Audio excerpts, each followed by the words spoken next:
Imagine you're sitting in a cozy armchair, a cup of tea in hand, flipping through the pages of an Agatha Christie novel. The world around you fades as you're drawn into a web of mystery, where every word, every glance, hides a clue.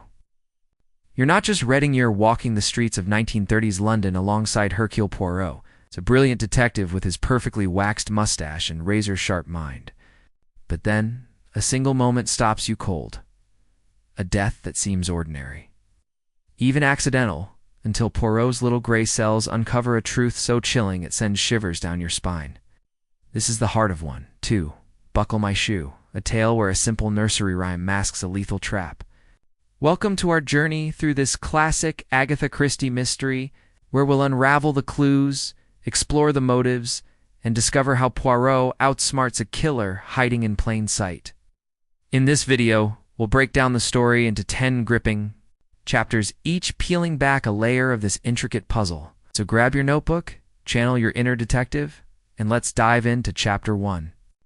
Let's set the scene in the heart of 1930s London, where the city hums with life. Horse-drawn carriages clatter alongside early motor cars, and the air carries the faint scent of coal smoke and damp cobblestones. Our story begins with Hercule Poirot, the Belgian detective whose meticulous habits are as famous as his ability to spot what others miss. But even Poirot, with his razor-sharp mind, isn't immune to the universal dread of a dentist's appointment. Yes, the great detective himself is nervous as he heads to the office of Dr. Henry Morley, respected dentist known for his steady hands and impeccable reputation. The visit is routine. Poirot's teeth are checked, no cavities are found, and he leaves with a sigh of relief, perhaps even a small smile at his own nerves. But that smile fades fast. Just hours after Poirot walks out, Dr. Morley is found dead in his office. A bullet through his head, and the police are quick to label. It's suicide. Suicide. The word hangs in the air like a bad note, and Poirot's instincts scream that something is terribly wrong. Why would a man like Morley, successful, well-liked, with a thriving practice in his life, so abruptly? The scene feels too tidy, too perfect, and Poirot's little gray cells are already buzzing with questions. Now, let's dive deeper into why this opening is so gripping. Agatha Christie is a genius at taking the mundane and turning it into a stage for murder. A dentist's office, of all places, becomes the perfect setting for a mystery. It's a place everyone visits, where people from all walks of life, bankers, aristocrats, ordinary workers cross paths for a fleeting moment. Christie uses this to her advantage, introducing us to a cast of characters who were in Dr. Morley's office that day. There's Alistair Blunt, a powerful banker with more enemies than friends, a nervous young man who seems oddly out of place, a mysterious Greek gentleman named Amberiotis whose charm hides something unsettling, and even a woman who seems to know more than she lets on. Each patient is a potential suspect, each interaction a possible clue. And then there's the nursery. Rhyme 1, 2. Buckle My Shoe. It's not just a playful tune. It's a rhythm that seems to pulse through the story, hinting at a calculated plan. Christie weaves it in subtly, but its presence is chilling. Like a shadow moving just out of sight. Let's talk about Poirot's role here. He's not just a detective. He's a master of observation. The moment he hears about Morley's death, he's skeptical. The police say suicide, pointing to the gun found near Morley's hand, but Poirot notices details they overlook. The gun's position feels staged, almost as if someone wanted it to look like a suicide. There's no note, no clear motive, and Morley's staff, his assistant and receptionist, seem shaken, but not entirely surprised. These are the kinds of details Christie loves to sprinkle in, small enough to miss, but vital to the puzzle. For example, Poirot recalls the layout of the office, the waiting room, the surgery, the narrow staircase. Could someone have slipped in unnoticed? Or was the killer already there, hiding among the patients? The dentist's chair itself becomes a symbol, a place of routine turned into a scene of death. It's a classic Christie move, making the everyday feel sinister. For fans of mysteries, here's a practical tip. When reading or watching a Christie story, train yourself to notice the ordinary. The smallest details, a misplaced pen, a hurried glance, or even the order of events can be the key to cracking the case. Try this at home. Grab a notebook and jot down 5 seemingly unimportant details from the first chapter of any mystery. By the end, one of those might just point to the killer. In 1, 2, buckle my shoe, Christie is already planting these seeds. The patients, the staff, the nursery rhyme, they're all pieces of a puzzle that Poirot is just beginning to assemble. And let's not forget the stakes. If Morley's death wasn't suicide, then a murderer is out there. And Poirot's own visit to the dentist puts him uncomfortably close to the crime. Was he seen as a threat? Or was his presence just a coincidence? These questions pull us deeper into the story, making us eager to follow Poirot's next steps. As we wrap up Chapter 1, we're left with a sense of unease. Dr. Morley's death is no simple suicide. And the dentist's office is a stage where secrets are hiding in plain sight. Poirot's instincts are kicking in, and he's ready to start digging. Who were the other patients that day? What did they see, or what are they hiding? And why does a nursery rhyme feel like a blueprint for murder? These are the threads overshadowing questions we'll explore in Chapter 2, where Poirot begins to unravel the lives of those who sat in that fateful dentist chair. If you're hooked on this mystery, smash that like button, hit subscribe, and ring the bell so you don't miss the next chapter. Drop a comment below. What's your favorite Agatha Christie novel? Or do you have a theory about who killed Dr. Morley? Let's keep the detective work going as we head into Chapter 2. We're deep in the fog of 1930s London, where Hercule Poirot's investigation into Dr. Henry Morley's death is picking up steam. The dentist's supposed suicide, a bullet to the head in his own office, feels all wrong to Poirot. With its staged gun and missing motive, that haunting nursery rhyme, 1, 2, buckle my shoe, hums in the background, hinting at a calculated plan. Now Poirot turns his sharp gaze to the patients who visited Morley that fateful day. Each one sat in the waiting room, exchanging polite smiles or nervous glances, but beneath the surface, secrets simmer. Picture the scene: a busy dentist's office, the hum of drills, the shuffle of footsteps, and a killer possibly hiding among them. In this chapter, we'll follow Poirot as he begins to unravel the lives of these strangers, searching for the thread that ties them to a murder disguised as suicide.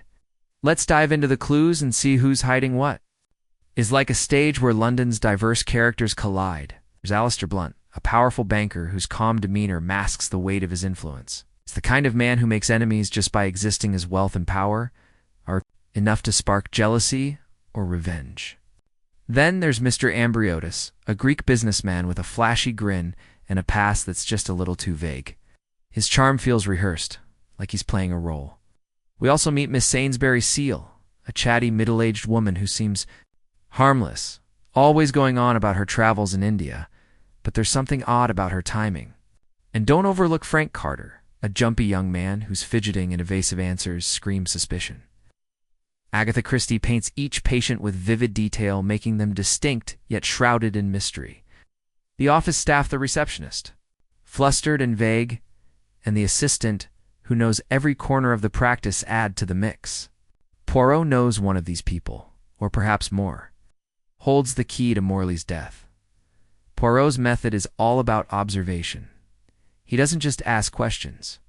He watches how people move, how their voices shift, how their eyes betray them. When he speaks to Alistair Blunt, the banker's cool exterior cracks, just slightly a tightened jaw when asked about his visit. Amberiotis, on the other hand, is almost too smooth, his answers polished, but lacking substance. Miss Sainsbury Seale rambles about meeting someone in the waiting room. But Poirot catches a pause, a flicker of unease, when she mentions it.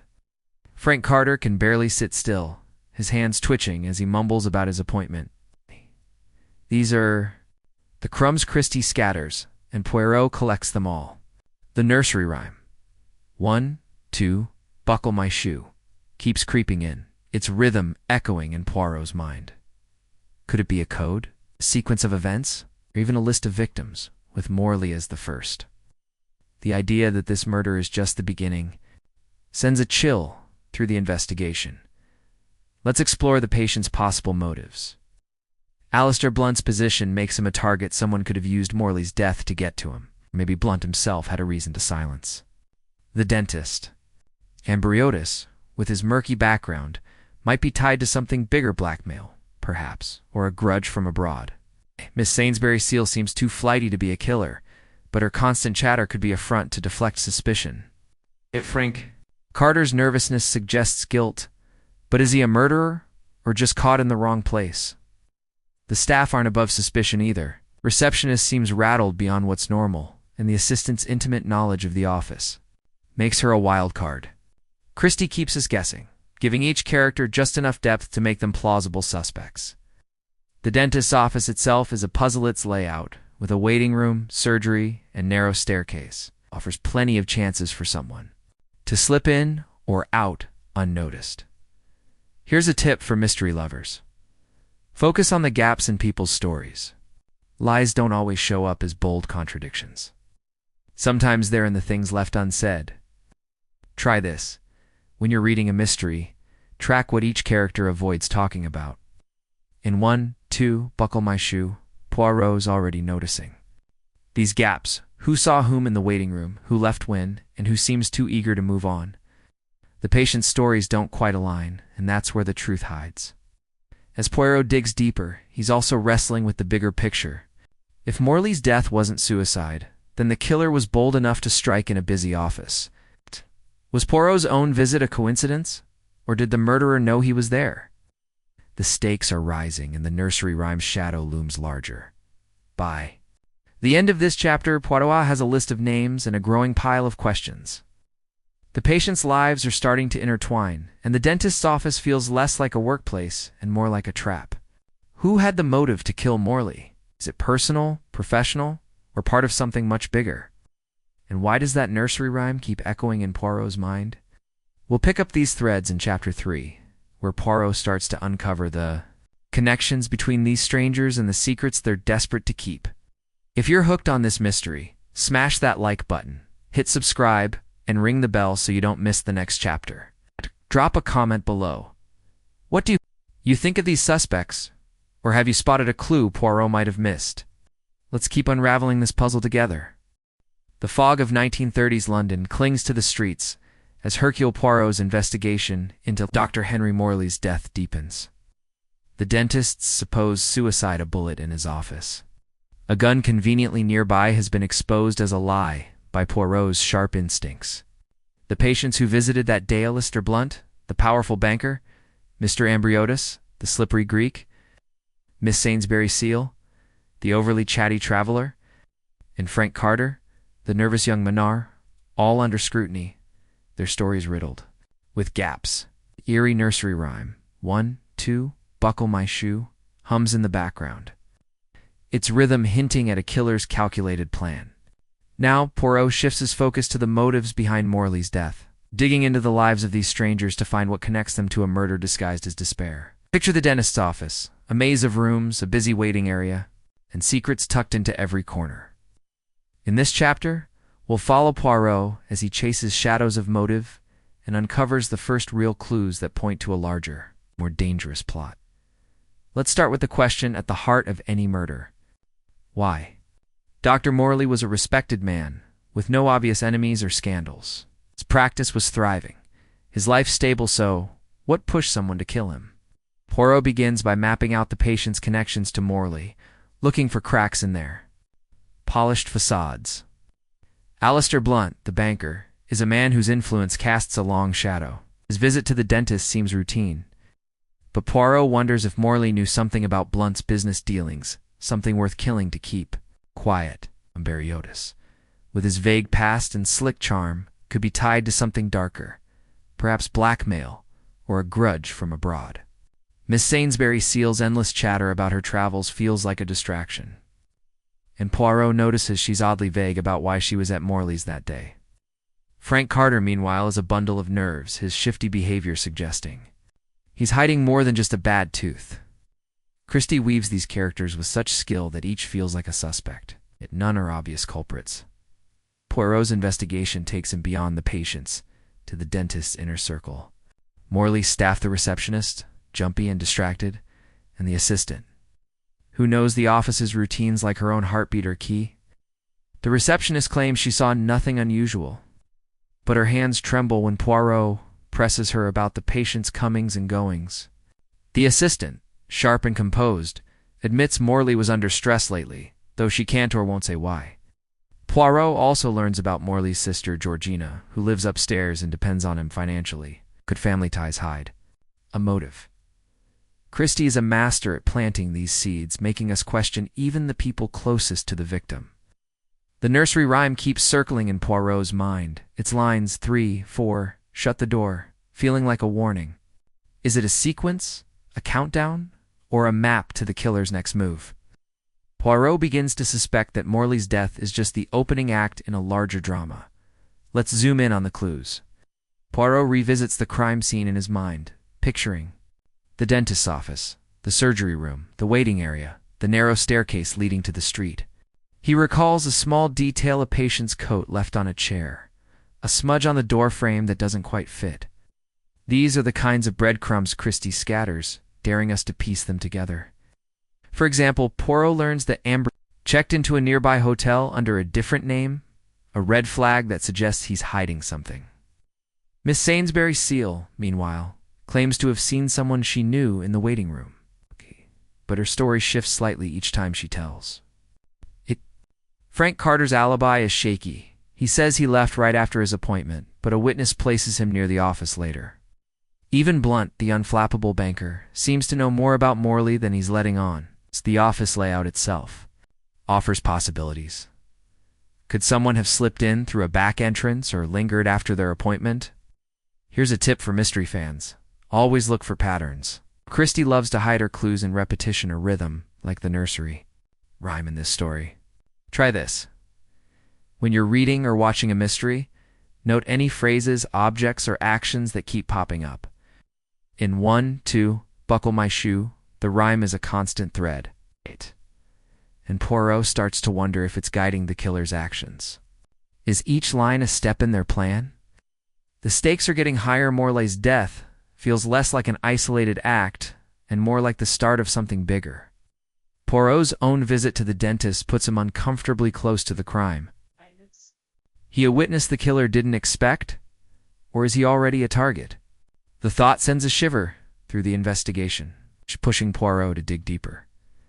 As this chapter closes, Poirot is building a mental map of motives and clues, but the puzzle is far from solved. The patients and staff are hiding truths, and the nursery rhyme's rhythm feels like a ticking clock. Is Morley's death tied to money, power, or something personal? And who among these strangers has the cunning to stage a murder in broad daylight? We'll pick up in Chapter 4, where Poirot uncovers a startling connection that turns the case upside down. If you're gripped by this mystery, hit that like button, subscribe, and ring the bell so you don't miss what's next. Drop a comment. Below, who do you suspect most? Or what clue has caught your eye? Let's keep unraveling this deadly puzzle together. The streets of 1930s London are cloaked in fog as Hercule Poirot digs deeper into the mystery of Dr. Henry Morley's death. What looked like a suicide, a bullet in the dentist's office, a gun neatly placed, has unraveled into a murder, with Poirot's instincts pinpointing inconsistencies. The patient, Alistair Blunt, the influential banker, Mr. Amberiotis, the enigmatic Greek, Miss Sainsbury Seale, the talkative wanderer, the jittery young man are all tangled in a web of half-truths. The dentist's staff and Morley's sister add more layers, while the nursery rhyme 1, 2, buckle my shoe pulses like a sinister heartbeat hinting at a killer's plan. Just when Poirot thinks he's closing in on motives, a shocking twist shakes the case to its core. Another death, sudden and suspicious, tied to the same day at the dentist's office. In this chapter, we'll follow Poirot as he grapples with this new tragedy, uncovering a connection that suggests the killer's scheme is far bigger than anyone imagined. Picture the tension rising, the clues multiplying, and Poirot's little gray cells working overtime. Let's dive into the bombshell. Poirot learns that Mr. Amberiotis, the charming Greek businessman, has been found dead in his hotel room mere hours after his appointment with Dr. Morley. The cause: supposed overdose of a drug, ruled an accident by the police. But Poirot's not buying it. Two deaths linked to the same dentist's office on the same day? It's no coincidence, it's a pattern. Amberiotis was a man of mystery, with a flashy exterior and a past that didn't add up. Poirot recalls his polished demeanor in the waiting room, the way he deflected questions with a smile. Now, digging into Amberiotis's life, Poirot uncovers troubling details. The man was using an alias. His hotel registration doesn't match his story, and whispers of shady dealings trail him from Europe. Could his death be the next step in the nursery rhyme sequence? 3, 4, shut the door? Poirot begins to suspect that these deaths are linked by more than just a shared location. The investigation takes Poirot back to the dentist's office, where he re-examines the day's events. The patient list is his roadmap, and each name holds potential. Alistair Blunt, the banker, is still a puzzle. His calm exterior hides a man used to power. But what did he know about Morley or Amberiotis? Miss Sainsbury Seale's chatter takes on a new edge. She mentioned seeing Amberiotis before, but her story wobbles when pressed. Frank Carter's nervous energy seems even more suspicious now. Did he linger near the office long enough to know? About both deaths, the staff are under scrutiny too. The receptionist's shaky answers grow less convincing, and the assistant's knowledge of the office's routines makes her a key player. Poirot also turns to Georgina Morley, the dentist's sister, who lives above the office.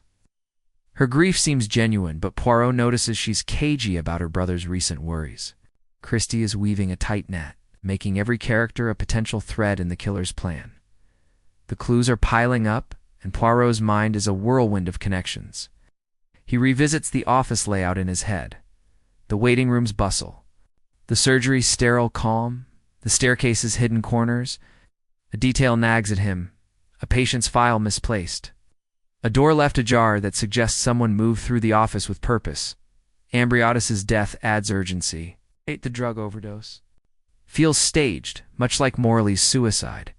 Poirot learns the drug was administered in a way that points to foul play, possibly injected during or after his dental visit. Could Morley have been involved before his own death, or was the killer targeting both men? The nursery rhymes rhythm 5. 6. Pick up sticks feels like a taunt, as if the killer is laying out their moves like a game. Poirot's starting to see this isn't just about one murder. It's a chain, with each death building toward something bigger. Here's a tip for mystery buffs. When a case takes a turn like this, track the timing. Christie loves to play with sequences. When people arrive, leave, or die, can reveal the killer's logic. Try this. In your next mystery, sketch a timeline of key events.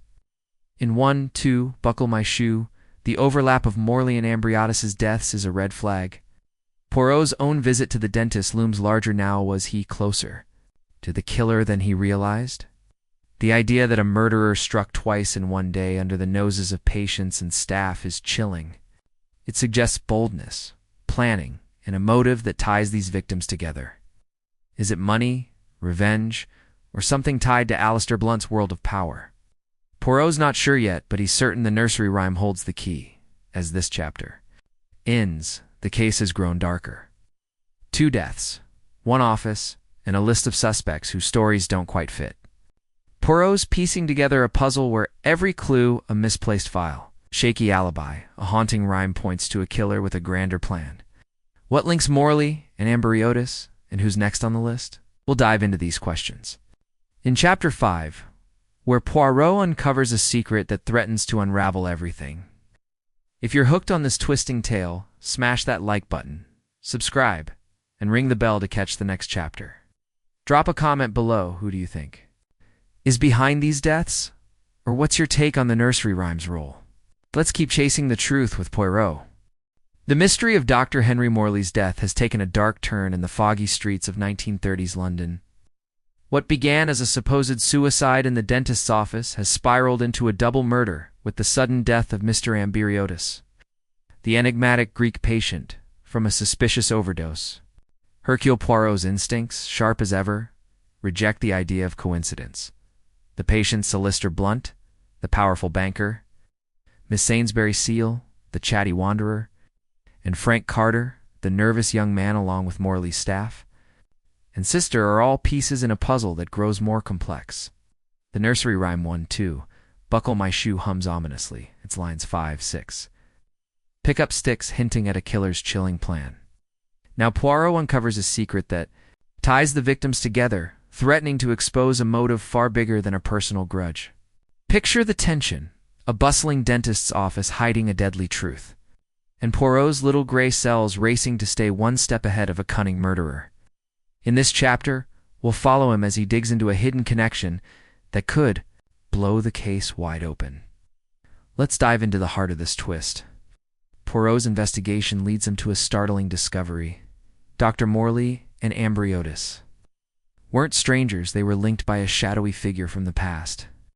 Digging into Amberiotis' background, Poirot learns the Greek was no ordinary businessman. His alias hides a history of espionage, with ties to political schemes across Europe. Morley, it turns out, had a patient file that mentioned a cryptic consultation with Amberiotis weeks earlier, one that wasn't about teeth. Could Morley have stumbled onto something dangerous, a secret Amberiotis was desperate to keep? Poirot's mind flashes to Alistair Blunt, whose financial empire touches global politics. Was Morley's death a warning to Blunt?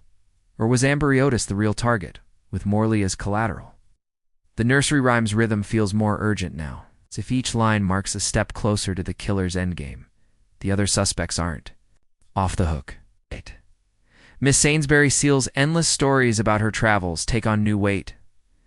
When Poirot learns she once lived in a city where Amberiotis operated, her scatterbrained act feels less convincing. Could she be playing a deeper game? Frank Carter's nervous behavior grows more suspicious.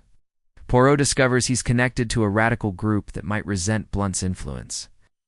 The dentists. Staff remain key players. The receptionist's shaky answers hint at something she soared in the office that day. The assistant, with her intimate knowledge of Morley's routines, seems to calm, as if she's guarding a secret. Then there's Georgina Morley, the dentist's sister, whose dependence on her brother raises questions about her own motives. Christie's genius shines here, making every character a potential player in a deadly plot, their lives interwoven. Like threads in a tapestry, Poirot revisits the crime scene in his mind. Picturing the dentist's office, the waiting room's nervous energy, the surgery's sterile precision, the staircase's hidden corners. A new clue emerges, a faint mark on a patient file, suggesting someone tampered with it. Was it to hide Amberiotis' earlier visit? Poirot also learns the drug that killed Amberiotis was rare, likely administered by someone with medical knowledge. Could Morley have been forced to inject it before his own death? Or did the killer slip into the office unnoticed? The layout offers possibilities. A back door, a brief moment when the receptionist was distracted. The nursery rhyme's next line, 7, 8, lay them straight, feels like a chilling hint. Is the killer lining up their victims, or covering their tracks? Poirot senses the murders are part of a larger scheme, possibly tied to Blunt's world of power and politics. Here's a tip for mystery fans. Look for the unexpected connection.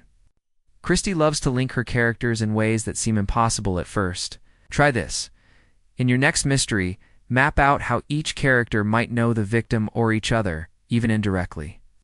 In 1-2, Buckle My Shoe, the link between Morley and Amberiotis is a game-changer, shifting the case from a single murder to a conspiracy. Poirot's own visit to the dentist looms larger. Did the killer see him as a threat? Or was his presence a lucky break for the investigation? The stakes are sky-high now, with 2 bodies and a murderer who's bold enough to strike twice in one day. Poirot is starting to see a pattern, but the full picture is still out of reach, hidden in the fog of secrets and lies. As this chapter closes, Poirot is grappling with a case that's bigger than he expected. The connection between Morley and Amberiotis points to a motive rooted in power, betrayal, or both. The nursery rhyme's rhythm is a constant reminder that the killer is playing a game, and Poirot must move fast to stop the next move. Who else is in danger, and what secret is worth killing for? We'll dive deeper in Chapter 6, where Poirot follows a new lead that brings him dangerously close to the truth. If you're hooked on this twisting tale, Smash that like button, subscribe, and ring the bell to catch the next chapter. Drop a comment below. What do you make of this new connection? Or who's your top suspect now? Let's keep unraveling this deadly puzzle with Poirot. The fog of 1930s London swirls thicker as Hercule Poirot navigates the deepening mystery of Dr. Henry Morley's murder. Now compounded by the suspicious overdose of Mr. Amberiotis, what seemed like a dentist's suicide has unraveled into a chilling double murder with a shadowy connection between the victims hinting at a larger conspiracy. The patient's Alistair Blunt, the powerful banker, Miss Sainsbury Seale, the talkative wanderer, and Frank Carter, the nervous young man, along with Morley's staff and sister, are tangled in a web of secrets. The nursery rhyme 1, 2, buckle. My shoe pulses like a sinister metronome. It's line 7, 8. Lay them straight, suggesting the killer is methodically arranging their moves. Now, Poirot stumbles onto a new lead, a witness who might hold the key to the truth. But their sudden disappearance raises the stakes. Picture the dentist's office, its quiet rooms hiding a storm of deception. Poirot races to uncover a trail of lies before the killer strikes again. In this chapter, we'll follow him as he chases this vanishing witness and uncovers a clue that brings him closer to the heart of the plot. Let's dive into the new twist. Poirot's investigation zeroes in on Miss Sainsbury Seale, whose chatty demeanor and vague stories have started to crack under scrutiny. She claimed to have seen someone familiar in Morley's waiting room, but her details shift each time she speaks. Poirot, with his knack for spotting lies, decides to press her further, only to discover she's vanished from her hotel. No forwarding address, no trace, just gone. This isn't just suspicious. It's a screaming red flag. Miss Sainsbury Seale, with her tales of India and her oddly timed appearances, was more than a quirky patient. Poirot digs into her past and finds a startling link. She once worked with a group tied to Amberiotis' shadowy dealings, possibly an espionage or political intrigue. Could she have seen something in the dentist's office that made her a target? Or is she running because she's part of the killer's plan? The nursery rhyme's rhythm feels like a countdown now, pushing Poirot to act fast. The other suspects remain in play, each casting their own shadow. Alistair Blunt's calm facade hides a man used to control, but Poirot wonders if he's protecting a secret tied to Morley or Amberiotis. Frank Carter's jittery behavior grows more erratic. Poirot learns he's been asking questions about Blunt, hinting at a grudge that could tie him to the murders. The dentist's staff are no less puzzling. The receptionist's nervous glances suggest she's holding back something critical, perhaps a detail about who was in the office when Morley died. The assistant, with her cool efficiency, knows too much about the office's inner workings to be dismissed. Georgina Morley, the dentist's sister, seems grief-stricken, but Poirot catches a hint of calculation in her eyes when asked about her brother's finances. Christie's skill shines here, turning every character into a potential piece of the puzzle. There lies building a maze Poirot must navigate. The clues are mounting, and Poirot's mind is a whirlwind of details. He revisits the dentist's office in his imagination, the waiting room's tense atmosphere, the surgery's sterile calm, the staircase's hidden possibilities. A new detail emerged, the torn page in the appointment book, suggesting someone tried to erase their presence. Poirot also uncovers a vial of the rare drug that killed Amberiotis, hidden in the office's storage. Was it planted, or did Morley have access to it? The timing of the death's Morley's in the morning, Amberiotis is later. The day points to a killer who moved swiftly and silently. The nursery rhyme's next line, 9, 10, a big fat hen, feels like a taunt, as if the killer is mocking Poirot's efforts to catch them. Every clue, from a smudged fingerprint to a misremembered conversation, suggests a plan that's both bold and meticulous. It's possibly aimed at someone as powerful as Alistair Blunt. Here's a tip for mystery lovers. When a witness disappears, look at what they left behind. Christie often uses absences to hide her biggest clues. Try this.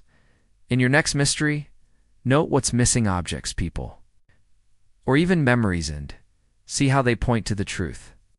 In 1, 2, Buckle My Shoe, Miss Sainsbury Seale's vanishing. Act is a turning point, making Poirot question whether she's a victim or a conspirator. His own visit to the dentist feels more significant now that he sees something the killer didn't want noticed. The stakes are climbing, with 2 murders and a missing witness suggesting a killer who's not afraid to act in broad daylight. Poirot's starting to sense a motive tied to power, perhaps political, and that links the victims and threatens more lives. As this chapter draws to a close, Poirot is racing against time. Miss Sainsbury Seale's disappearance has raised the stakes, and the connection between Morley and Amberiotis points to a conspiracy that's bigger than a single dentist's office. The nursery rhyme's rhythm is a constant reminder that the killer is still out there, plotting their next move. Who is the big fat hen in the rhyme? And what does it mean for the case? We'll dive into these questions in Chapter 7, where Poirot follows a dangerous lead that puts him in the killer's sights.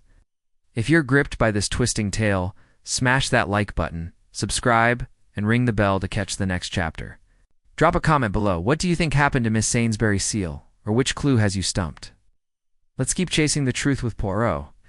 The mystery in 1930s London grows darker as Hercule Poirot unravels the tangled web surrounding Dr. Henry Morley's murder and Mr. Amberiotis' suspicious overdose. The dentist's staged suicide and the Greek's death point to a calculated killer, with the patient's Alistair Blunt, the powerful banker. Miss Sainsbury Seale now mysteriously vanished. The nervous young man hiding secrets that don't add up. The dentist's staff and Morley's sister add to the puzzle. While the nursery rhyme 1, 2, Buckle My Shoe hums ominously, it's line 9, 10, big fat hen hinting at the killer's next move. Miss Sainsbury Seale's sudden disappearance has raised the stakes, suggesting she knew something dangerous or was part of the plot. Now, Poirot follows a risky lead that pulls him deeper into a world of deception, where a single misstep could put him in the killer's sights. Picture the tension. A foggy city, a dentist's office, filled with secrets. And Poirot's little gray cells racing to uncover a hidden truth. In this chapter, we'll follow him as he chases a new clue that threatens to expose the killer's plan. Let's dive into the heart of this lead. Poirot's investigation takes him to a cryptic note found in Miss Sainsbury Seale's hotel room, left behind in her haste to vanish. The note mentions a meeting with someone called Mabelle, tied to a location near Morley's office. This name sparks Poirot's curiosity. Mabelle doesn't appear in the patient records. But could it be a code, an alias, or a forgotten connection? Digging deeper, Poirot learns that Miss Sainsbury Seale's stories of India linked to a political group Amberiotis was involved with, one that opposed Alistair Blunt's financial empire. The note suggests she was meeting someone who knew about Morley's death, possibly to pass or receive information. Is Mabelle a new player in this deadly game, or a trap set by the killer? The nursery rhyme's rhythm feels more urgent, as if Poirot is closing in on the truth, Poirot walking into danger. The suspects remain under Poirot's sharp gaze. Alistair Blunt's cool demeanor hides a man with enemies. And Poirot wonders if the banker's visit to Morley was more than routine. Could Mabelle be linked to Blunt's world? Frank Carter's erratic behavior grows more troubling. As Poirot uncovers that he's been seen near the hotel where Amberiotis died, raising questions about his role. The dentist's staff are no less suspicious. The receptionist's nervous tics intensify when Poirot asks about visitors to the office, hinting she's hiding a critical detail. The assistant, with her precise knowledge of Morley's schedule, seems to composed, as if she's steering Poirot away from something. Georgina Morley, the dentist's sister, reveals little. But her guarded answers about her brother's finances suggest a motive tied to money or family secrets. Christie's skill keeps every character in play. There lies weaving a complex web that Poirot must untangle. Poirot's mind revisits the dentist's office, its layout etched in his memory. The waiting room's uneasy chatter, the surgeries, sterile calm, the staircase's hidden corners. A new clue emerges: a witness who saw a woman matching Miss Sainsbury Seale's description near the office after her appointment. Arguing with an unknown man? Was this Mabelle or someone else? Poirot also finds a trace of the rare drug that killed Amberiotis in a storage closet, suggesting the killer had access to Morley's supplies. The timing of the deaths Morley's in the morning. Amberiotis later points to a killer who moved with precision, possibly using the office's chaos as cover. The nursery rhyme's next line, 11-12, dig and delve, feels like a clue to digging deeper, as if the killer is burying evidence or preparing their next strike. Poirot senses a larger plot, possibly political. With Blunt at its center, here's a tip for mystery fans. Follow the loose ends. Christie loves to dangle small details that seem insignificant, but lead to the truth. Try this. In your next mystery, track any names, places, or objects that appear out of place. They're often the key. In 1-2, buckle my shoe, the note about Mabelle is a loose end that could unravel everything. Poirot's own presence at the dentist's office feels more significant. Did he witness something the killer didn't expect? The stakes are higher than ever, with 2 murders, a missing witness, and a cryptic note pointing to a conspiracy. Poirot's lead is dangerous, pulling him closer to a killer who's proven they'll stop at nothing to keep their secrets buried. As this chapter closes, Poirot is walking a tightrope. The note about Mabelle has opened a new path, but it's fraught with risk. The connection between Morley, Amberiotis, and Miss Sainsbury Seale suggests a motive tied to power, politics, or betrayal, with Alistair Blunt's world looming large. The nursery rhyme's rhythm is a constant warning that the killer is still out there, plotting their next move. Who is Mabelle, and what does she know? We'll dive into these questions in Chapter 8, where Poirot's pursuit of this mysterious figure takes a dangerous turn. If you're hooked on this twisting tale, smash that like button, subscribe, and ring the bell to catch the next chapter. Drop a comment below what's your guess about Mabelle, or which suspect is topping your list. Let's keep chasing the truth with Poirot. The fog of 1930s London clings to the streets as Hercule Poirot presses deeper into the chilling mystery of Dr. Henry Morley's murder and Mr. Amberiotis' fatal overdose. With Miss Sainsbury Seale's sudden disappearance adding fuel to the fire, Poirot has uncovered a web of deception involving patients like Alistair Blunt, powerful banker, and Frank Carter, the jittery young man, alongside Morley's secretive staff and sister. The nursery rhyme 1-2, buckle my shoe hums like a sinister clock. 11-12, dig and delve, echoing the need to unearth hidden truths. A cryptic note about Mabelle, found in Miss Sainsbury Seale's hotel room, has given Poirot a new lead, hinting at a connection to Amberiotis' shadowy past and possibly Alistair Blunt's world of power. Now, Poirot's pursuit of this mysterious Mabelle takes a dangerous turn, as a chilling warning suggests the killer is watching his every move. Picture the dentist's office, its quiet rooms masking a deadly plot, and Poirot's little gray cells racing to outsmart a murderer. In this chapter, we'll follow him as he hunts for Mabelle and faces a threat that brings him closer to the truth and to danger. Let's dive into the heart of this lead. Poirot's search for Mabelle leads him to a seedy part of London where whispers of her name surface in hushed conversations. The note from Miss Sainsbury Seale's hotel mentioned a meeting near Morley's office, and Poirot learns Mabelle might be an alias for someone tied to Amberiotis' espionage activities. A contact in a smoky pub hints that Mabelle was a go-between, passing messages for a group with grudges against Alistair Blunt's financial empire. But before Poirot can dig deeper, he receives an anonymous nota, single line scrawled in sharp ink. Stop digging, or you'll join them. It's a clear threat, and Poirot's instincts tell him the killer is rattled. The nursery rhyme's rhythm feels like a pulse now, with 13, 14.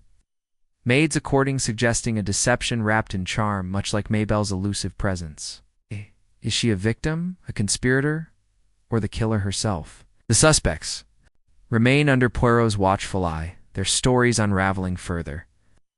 Alistair Blunt's composure is starting to crack. Poirot notices a flicker of unease when asked about political enemies who might target him through Morley. Frank Carter's erratic behavior escalates. He's been spotted near the area where Mabelle was last seen. Raising questions about his role, the dentist's staff are no less suspicious. Receptionist's fear is palpable now. her eyes darting when Poirot mentions Mabelle's name, as if she knows more than she's saying. The assistant, with her cool precision, seems to steer conversations away from the office's records, hinting at a secret she's guarding. Georgina Morley, the dentist's sister, grows more evasive about her brother's financial troubles, suggesting a motive tied to inheritance or debt. Agatha Christie's genius keeps every character in play. There lies building a labyrinth that Poirot must navigate with caution. Poirot's mind returns to the dentist's office. Map of possibilities, the waiting room's tense chatter, the surgery's sterile silence, the staircase's hidden corners. A new clue emerged, a pawn ticket found in Miss Sainsbury Seale's belongings, linked to a shop near the office. It suggests she pawned something valuable, perhaps to fund her escape or pay off a debt. Poirot also uncovers a trace of lipstick on a glass in Morley's surgery, not listed in the inventory, hinting at a woman's presence after hours. Could it be Mabelle? The drug that killed Amberiotis, rare and precise, points to a killer with medical knowledge, possibly someone who used Morley's own supplies. The timing of the crime's Morley's death, Amberiotis's overdose. Miss Sainsbury Seale's disappearance suggests a killer who thrives in chaos, using the office's bustle as cover. The nursery rhyme's next line feels like a warning, as if the killer is toying with Poirot, daring him to keep digging. Here's a tip for mystery fans. Watch for warnings. Christie often uses threats to show the killer's desperation, revealing their weaknesses. Try this in your next mystery.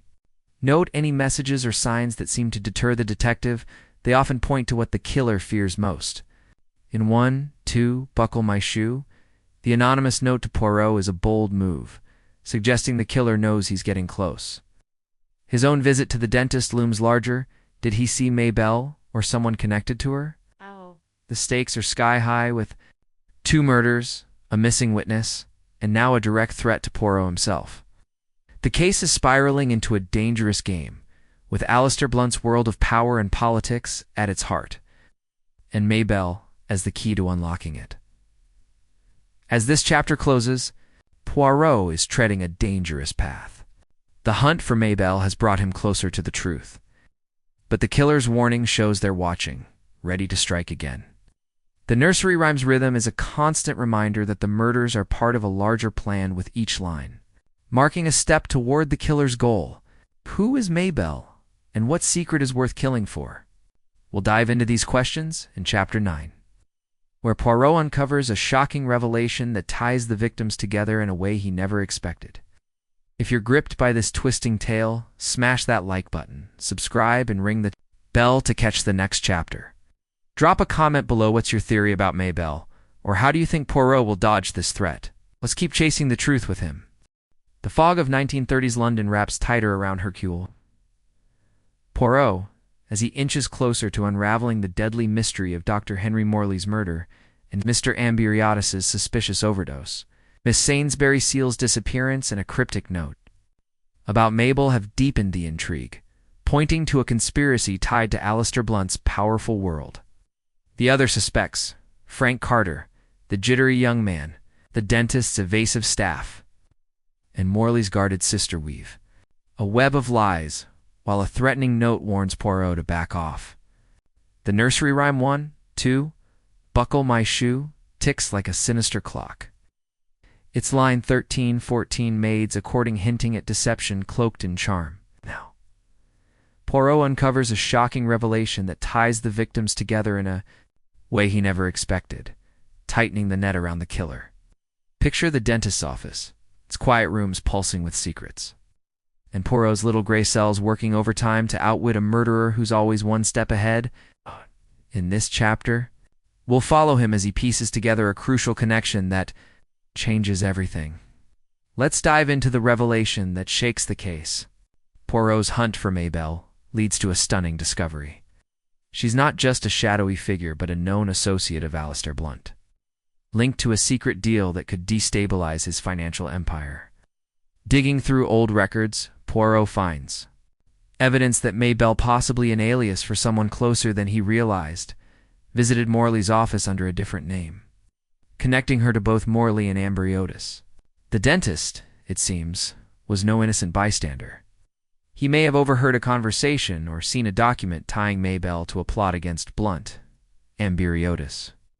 With his espionage background, was likely a go-between, silenced before he could expose.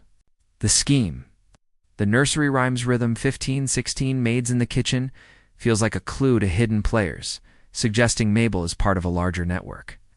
Poirot is now certain the murders are tied to Blunt's power, and the killer is desperate to keep it buried. The suspects are under sharper scrutiny as the net tightens. Alistair Blunt's calm facade is fraying. Poirot notices a guarded look when he mentions Mabelle, hinting the banker knows more than he's letting on. Frank Carter's erratic behavior takes a darker turn. Poirot learns he's been in contact with a group plotting against Blunt, possibly linked to Mabelle's circle. The dentist's staff remain elusive. Receptionist's fear spikes when Poirot asks about a woman matching Mabelle's description, suggesting she saw something she shouldn't have. The assistant, with her cool control, deflects questions about the office's records, but Poirot catches a slip she knew about a hidden file Morley kept.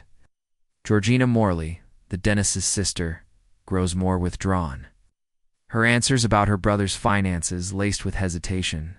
Agatha Christie's brilliance keeps every character a suspect, their secrets piling up like pieces of a shattered mirror. Poirot revisits the dentist's office in his mind, its layout a map of deception, the waiting room's nervous energy, the surgery's sterile calm, the staircase's shadowy corners. A new clue surfaces: a receipt for a rare chemical found in Morley's desk, matching the drug that killed Amberiotis. Was Morley coerced into supplying it, or was it planted to frame him? Poirot also finds a torn photograph in Miss Sainsbury Seale's belongings, showing her with a woman who could be Mabelle. The image is old, but the connection is fresh, suggesting Miss Sainsbury Seale was more involved than she seemed. The timing of the crimes: Morley's death, Amberiotis's overdose. Miss Sainsbury Seale's vanishing points to a killer who thrives in precision, using the office's chaos as cover. The nursery rhyme's next line feels like a challenge, as if the killer is daring Poirot to see the full picture before it's too late. Here's a tip for mystery fans: look for the hidden link. Christie loves to tie her victims and suspects in ways that seem impossible until the last moment. Try this. In your next mystery chart, how each character connects to the others. Even indirectly, it might reveal the motive. In 1-2 buckle. My shoe, Mabelle's link to Blunt, Morley, and Amberiotis, is a game changer, shifting the case toward a political conspiracy. Poirot's own visit to the dentist feels critical now. Did he unknowingly cross paths with Mabelle? The stakes are soaring, with 2 murders, a missing witness, and a threat to Poirot himself. The killer is watching, and their plan is unraveling. But they're still dangerous, ready to strike to protect their secret. As this chapter closes, Poirot is closer than ever to the truth, but the danger is palpable. Mabelle's connection to Blunt and the victim suggests a plot that reaches beyond the dentist's office, into the heart of power and betrayal. The nursery rhyme's rhythm is a constant reminder that the killer is still out there, their next move imminent. Who is Mabelle? And how deep does this conspiracy run? We'll dive into these questions in Chapter 10, where Poirot faces a final showdown that will reveal the killer's identity. If you're gripped by this twisting tale, smash that like button, subscribe, and ring the bell to catch the next chapter. Drop a comment below. What's your take on Mabelle's role? Or who do you think the killer is? Let's keep chasing the truth with Poirot. The fog of 1930s London hangs heavy as Hercule. Poirot stands on the brink of solving the chilling mystery of Dr. Henry Morley's murder, Mr. Amberiotis' overdose, and Miss Sainsbury Seale's disappearance. The cryptic figure of Mabelle, tied to Alistair Blunt's powerful world, has revealed a conspiracy that links the victims in a deadly chain. The other suspects: Frank Carter, the nervous agitator, the dentist's evasive staff, and Morley's secretive sister, have woven a tangled web of lies, while a threatening note to Poirot proves the killer is watching. The nursery rhyme 1-2, buckle my shoe ticks like a doomsday clock. Line 15-16, maids in the kitchen hinting at hidden players in a grand scheme. Now, Poirot prepares for a final showdown, piecing together the last clues, to unmask the killer before they strike again. Picture the dentist's office, its quiet rooms a facade for a deadly plot, and Poirot's little gray cells racing to outsmart a cunning murderer. In this chapter, we'll follow him as he confronts the truth and reveals the face behind the lethal trap. Let's dive into the climax. Poirot's investigation has led him to a chilling realization. Mabelle isn't just an alias, but the key to the entire plot. Through meticulous digging, he uncovers that Mabelle is none other than a disguised Miss Sainsbury Seale, who faked her disappearance to throw him off. Her chatty persona was a carefully crafted act, hiding her role as a political operative working against Alistair Blunt. Morley's murder was no accident. He overheard her discussing a plot to destabilize Blunt's empire, possibly involving Amberiotis, who was silenced to keep him from talking. The nursery rhyme was her blueprint, each line marking a step in her plan to eliminate threats and cover her tracks. Poirot sets a trap, luring her to a meeting near Morley's office, where he confronts her with the evidence: the torn photograph, the pawn ticket, and the hidden file linking her to both victims. The rhyme's final line, 17, 18, 8. Maids awaiting feels like a signal that the game is up. The other suspects play their final roles. Alistair Blunt, unaware of Mabelle's true identity, is the ultimate target, his financial power a threat to her shadowy group. Frank Carter's nervous behavior stemmed from his involvement in the same group, but he was a pawn, not the mastermind. The receptionist's fear came from glimpsing Mabelle's true nature, while the assistant's calm hid her complicity in hiding records for a price. Georgina Morley, though not the killer, knew her brother was in over his head, her silence driven by fear of losing her inheritance. Agatha Christie's genius shines in this reveal, tying every character to the plot while keeping Mabelle's deception central. Poirot's confrontation is tense. She tries to charm her way out, but his evidence is airtight. From the lipstick in the surgery to the drug vial planted to frame Morley, Poirot revisits the dentist's office one last time. In his mind, the waiting room's nervous energy, the surgery's sterile trap, the staircase where Mabelle slipped in and out. The final clue, a forged signature in the appointment books, seals her guilt, proving she was in the office after hours to set up Morley's suicide. The drug that killed Amberiotis was her work, administered with medical precision, learned from years of covert operations. The timing of the crimes: Morley's death, Amberiotis's overdose. Her staged disappearance was a masterclass in misdirection, using the office's chaos to mask her moves. The nursery rhyme was her flourish, a taunting structure to her plan, each line a step toward eliminating anyone who could expose her. Poirot's trap catches her off guard, and as she tries to flee, the police, tipped off by Poirot, close in, ending her deadly game. Here's a tip for mystery fans. The killer is often the one who seems least likely, but most in control. Christie loves to hide her culprits in plain sight, using charm or chaos to deflect suspicion. Try this in your next mystery. Look for the character who seems to fade into the background. They're often pulling the strings. In 1, 2, Buckle My Shoe, Mabelle's chatty facade was the perfect cover, making Poirot's reveal all the more satisfying. His visit to the dentist was the wild card. She hadn't counted on his presence, which set him on her trail. The stakes were immense, with a political conspiracy threatening lives beyond the office. But Poirot's brilliance brought it down. The nursery rhyme, once a chilling guide, is now just a song, its power broken by Poirot's little gray cells. As this chapter and our journey closes, Poirot has unmasked the killer, saving Alistair Blunt and stopping a dangerous plot. Mabelle's arrest is a triumph, but the dentist's office will always carry the echo of her deadly trap. The nursery rhyme's rhythm fades, leaving only Poirot's quiet satisfaction. What began as a routine visit ended in a battle of wits, proving no one outsmarts Hercule Poirot. Thank you for joining us on this thrilling ride through Agatha Christie's masterpiece. If you loved unraveling this mystery, smash that like button, subscribe, and ring the bell for more. Drop a comment below. Did you guess Mabelle was the killer, or what's your favorite Christie twist? Let's keep the detective spirit alive and dive into another mystery soon.